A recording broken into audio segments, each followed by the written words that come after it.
Hello, in the last video, I had spoken about expected return or expected outcome.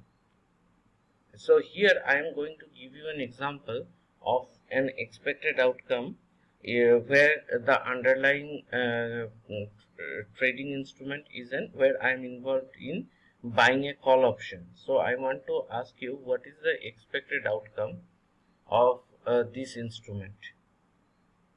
So you can see that according to Obstra, there is a 35% chance of making some money. Now this includes the all possible outcomes that you will make 1 rupee, or you can make, if you look at the payoff diagram, there is no upper bound to how much it can go. Although realistically speaking, I have taken a 9th September expiry. It is very unlikely that by 9th February and 9th within a week it will go beyond the 2 sigma limit. Anyhow, so everything, all of those possibilities included, there is a 35% chance that I will get something positive. Now to compute the expected outcome, you know that I need two ingredients. One is the probability and the other is the value of the risk and the reward. So the risk I here in this case is the option premium. So that is the minus 5,000 whatever you are paying as the premium, that is basically 111.95 into 50. But here the maximum profit is not defined. So that is one of the major problems here, that if you are buying a naked option, then the expected return is not defined. So therefore we cannot make any objective analysis of whether it is possible, whether it is worth buying repeatedly. Remember, I had told you about a law of large number.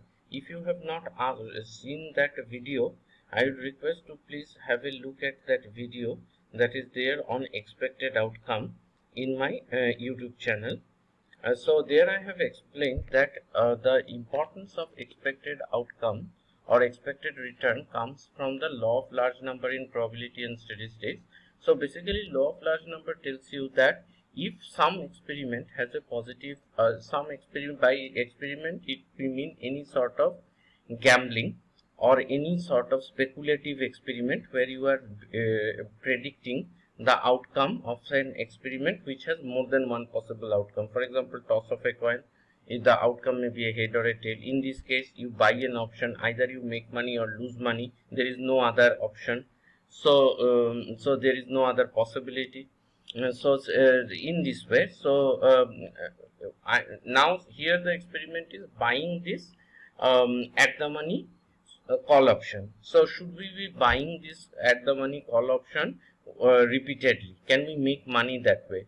The only way to answer that question is to know its expected outcome. If I knew its expected outcome, then I could say from the law of large number whether it is worth buying or not. Now I will now show that why we should always hedge our positions whenever we buy an option.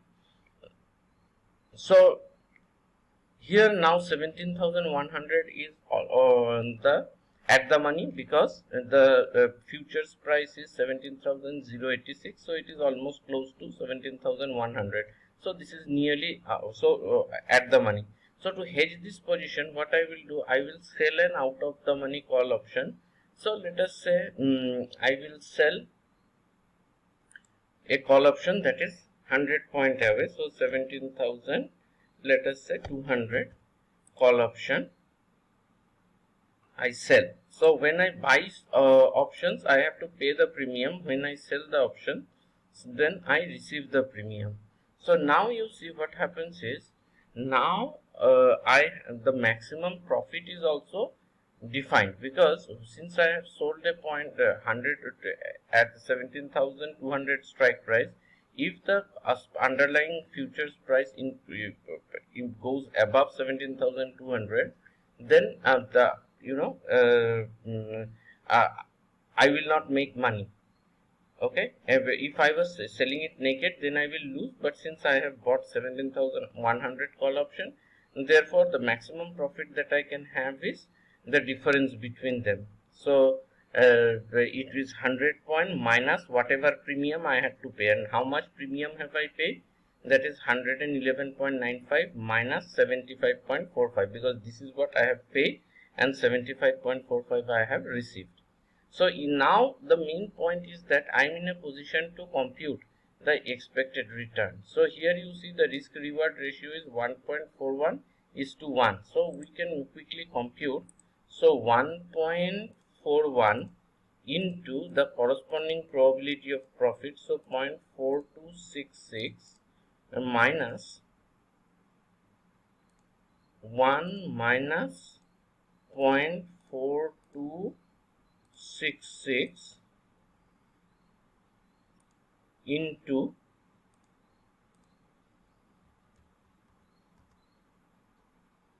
just one moment. So just one moment. This is the problem with this calculator thing.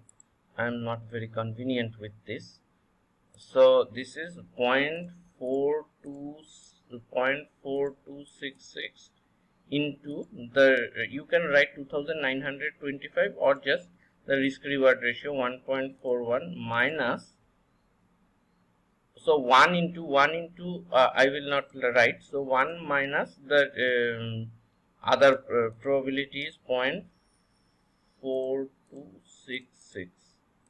So that is comes out to be so 2%. So you see now it has a positive expected outcome. So that is around 2%, 2.8%. So therefore now we will say that since this is a positive expected outcome, so we can repeat this and hope to make money in the long run. Okay, so what is the experiment, what is the change that I have done? That instead of just buying a at the money, nearly at the money call option naked, I have sold a call option along 100 points above. So now this is a hedge position. This way my premium reduced, and also I can compute and check whether the expected outcome of buying this call option is positive or negative. Since it is positive, so I would conclude that from law of large number, if I repeat this experiment large number of times, the experiment of buying a nearly at the money call option and selling a call option out of the money call option, say about 100 points above, then repeat this experiment, then I can hope to make the money in the long run.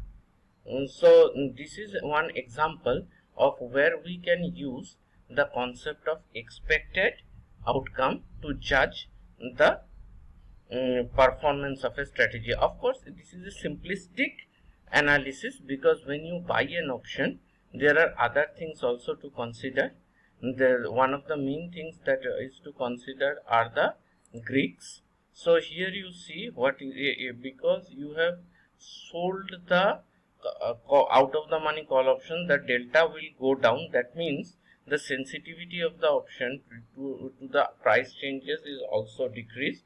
Of course, the rent has also gone down. Rent theta means the rent that you have to pay for holding it, and gamma effect is totally zero. That means gamma, if you think of delta as the speed, is a change in the option price for per unit change in the underlying, then gamma is the acceleration. But now this is a gamma neutral, so the acceleration will not change. So the delta will not vary with the fall or rise of the underlying. Okay, so that is an important, you have made this strategy gamma neutral. Okay, and the theta has also reduced, but the price that you pay is that a reduced delta. That means if the price of the underlying increases, it will increase slowly, much slower than the naked call, and if the price of the option falls, then your loss will also be less. But the main advantage is that here and you are able to compute the expected return as I have shown. So it shows one important lesson, that there is no point buying naked options, because we cannot evaluate their expected return. And if you hedge it by selling higher out of the money call options, then it is much more useful in different ways, because you pay less premium, your theta decreases, rent decreases, you can make it gamma neutral, and also you can compute the expected return. So thank you. I hope you find